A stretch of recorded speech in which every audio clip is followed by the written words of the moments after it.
I'm joined now by Robert Mihaly. He is a local artist we talked to on Saturday about a painting he was working on of the monks on their walk for peace. Robert, thank you for chatting with me again. And you've got the painting there behind you. You got to show the monks that painting as they left Raleigh this morning. Walk me through your morning and how did it go? Oh, it was kind of amazing.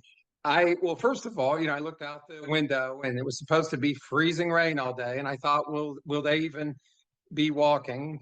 And but then, I checked and checked it. I think it took them a while. Maybe it was pushing 7 o'clock when they left, for all I know. But I found my way to them, and I brought my wet painting. It's completely wet. You could just smear it like icing. And but I felt like they might appreciate seeing it. They're I feel like in my own life, I make art. I wind up being by myself for long periods of time. And sometimes I'm making a marble sculpture that could take a year. But in other times, it's just a matter of days or whatever for a painting. But I'm in my own little world and in my own little practice. And then I really had no idea what they would think. So I stood by the road with the painting and I had no idea, I was really just hoping for a nod or a smile. I would have been thrilled with that. But as they walked up, they just started like smiling and laughing, and their eyes lit up, and they came up and they like sort of one at a time they hugged me, and they were pointing each other out in the painting as they recognized each other, and they all whipped out their cameras. They they went from looking medieval to looking 21st century in a second with all their cameras.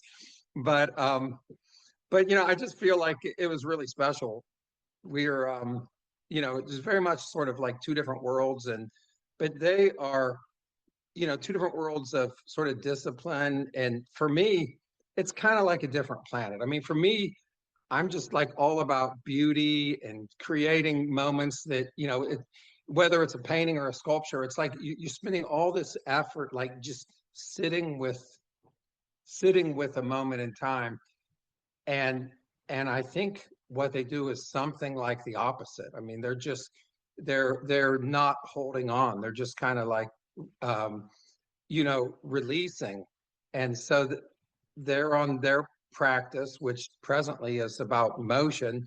But I think maybe when they're in the monastery, it's about it's still about just letting go moment by moment. And whereas mine's holding on, but still, I feel like we just kind of connected. And one of the monks, he told me that in Thailand, he had actually gone to art school before he was a monk. And that I just feel like we could really appreciate one another's practice. That's before you even get into, different kind of messages that might be inspiring them. But just really like the human crossing of the paths was beautiful. Yeah, it sounds like just such a special moment. And, obviously you have the painting behind you. For people who may have missed our conversation on Saturday, what is depicted in that painting? Just kind of walk us through it.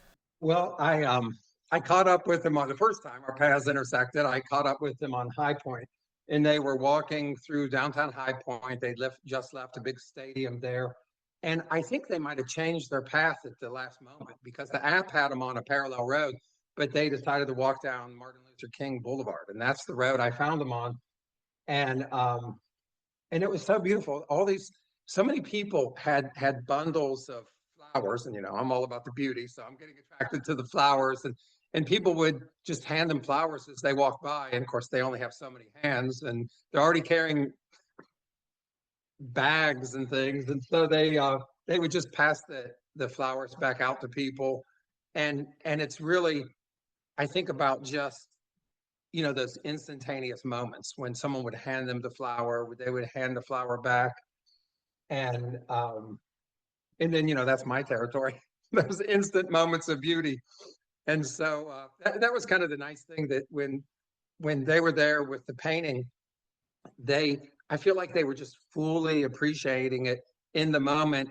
And then it is, and then our paths just diverged. And then I'm right back to my practice. They're back to their practice. And And I think that's what they're good at. They're good at that, kind of enjoying the moment and just totally letting it go and releasing it. And I don't know. I feel like that's something I can relate to.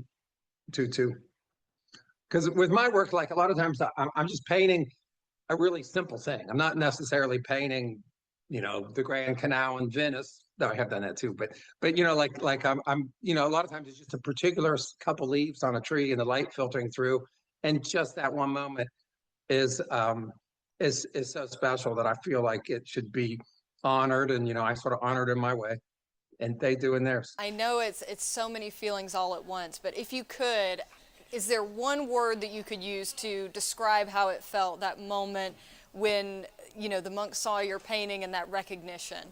It's really like recognition is the word, because really, um, I I felt like,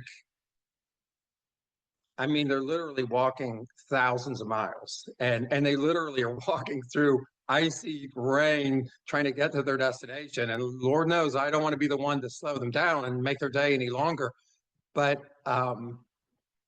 but I feel like we just connected with each other's joy, and that sort of recognition of discipline. I mean, obviously, the one monk who had already trained as an artist, he could experience it, and I feel like something about our different ways of interacting with a moment of living, that our paths, like in that way, our perspectives, our way of seeing the world intersected.